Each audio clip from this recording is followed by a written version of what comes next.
Are you getting ready to vote? Like making preparations? Perhaps doing some mild stretching, some calisthenics? Because there are 14 statewide ballot issues coming up in November, and those ballots hit the mail in 3 weeks' time. A couple of Next viewers, Karen and Roger and Rick and Janet, all reached out wanting to know what is up with Proposition 131.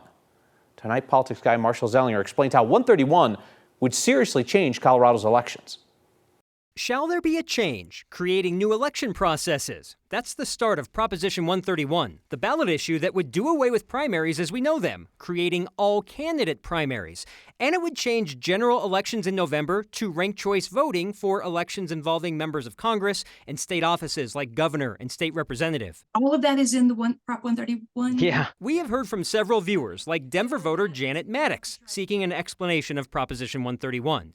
A yes vote creates one ballot for all primary candidates. A voter will choose one candidate, but the top 4 vote-getters will advance to the general election regardless of party affiliation. A yes vote would also change how you vote in a general election. It would create ranked choice voting, where one voter can rank their choices of several candidates. However, just before the end of the legislative session this year, state lawmakers created a state law adding requirements that must be met before ranked choice voting can begin. At least 12 cities or municipalities must conduct ranked choice voting and then be audited. 3 of those municipalities must be in counties with large active voter populations, like Denver, Adams, or Boulder. 3 in mid-sized counties, like Pueblo or Mesa. 3 in smaller counties, like Summit. And 3 in the smallest counties, like Yuma. That puts into question when ranked choice voting would really happen. A no vote makes no changes to elections. One of the things I always look at is who is behind something,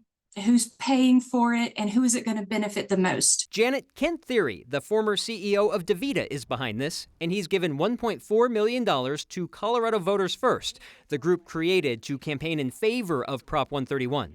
It has more than $8 million so far, with nearly $4.7 million from Unite America, a Denver-based nonprofit in favor of election reform, which does not disclose its donors. The No on Prop 31 group has raised $31,000 from progressive groups that also do not disclose their donors. There's another money issue you should know about. If Prop 131 passes, the Secretary of State's office has said that it will likely need to raise some of these business fees to help reimburse counties for costs. The most common business fee at the top here is this $25 periodic report. We don't know which of these fees would actually increase, but this periodic report just went up to $25 from $10 where it was since 2006. And guess what, Kyle? The reason that went up to $25 was to reimburse counties for election costs. So it might have to go up yet again. So proponents say this gets rid of a lot of the extreme partisanship. The opponents say this just brings in rule of the oligarchs, the wealthy business people. You don't know any of them that might want to be governor, do you? Well, Kent Thiry once wanted to become governor, and he's unaffiliated, and he's making these changes that hopefully he hopes voters will say yes to make it perhaps easier for an unaffiliated candidate to become governor. Some might call that greasing the skids. Marshall Zellinger, thank you.